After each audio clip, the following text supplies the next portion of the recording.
question number 3.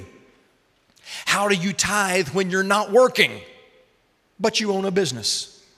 Now, again, I take these questions and I give them to you just the way they come to us, so I'm not altering anything, and so there's a couple of ways I can read this question. Number 1, my business ain't making a lick of money. I own it, but I'm not making it, so that's one way. And another way is I own a business, I'm not working it, but it's making money for me.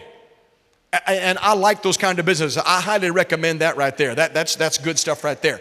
Let me help you with this. And let me kind of boil it down to a principle. You and I, according to God's word, are commanded to surrender the first tenth of any increase that comes into our life. It's narrow. Well, I don't like that. Deal with him, not me. I'm just the mailman. He's the one that wrote the letter. God said, bring 1/10 of everything that enters your life, of all your increase, bring it in. And it will become a covenant, a relational connection tying me into you, you into me, and I will release covenant promises and blessings connected to that.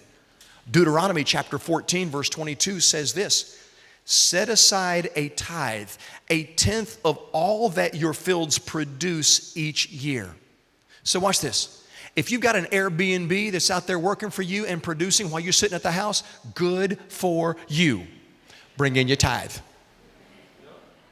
I ain't working it, but it's increase. If you had a birthday and everybody threw money at you, that is awesome. Pay your tithe. Because if it was increase that came into your life, it all goes into covenant with God. God is the source and supplier of my life. I want to honor him with that. That's what we do. When you get paid, you get a paycheck. You know how we teach here that the first tenth belong, not the leftovers, the first tenth, God, I bring it to you. I honor you with this. So tithing is based on income, not work. Whatever enters my life. When I was growing up, I went out and I mowed lawns in our trailer court for $5 a piece. And I would come home with my $15. And the first thing when I walked in the door, my mom would meet me at the front door. She'd give me something to drink. She goes, how much is your tithe? How much did you make? How much did you I made $15. What is your? I knew at the age of 4 how to figure out a tithe because my mom and daddy put it in. Anybody else raised like that? You grew up like I did in church? Like, man, I knew $1.50. And what's your offering? What can I get away with? Because that's a lot of money. But I knew I was raised this way. But it was God's word. It's God's word.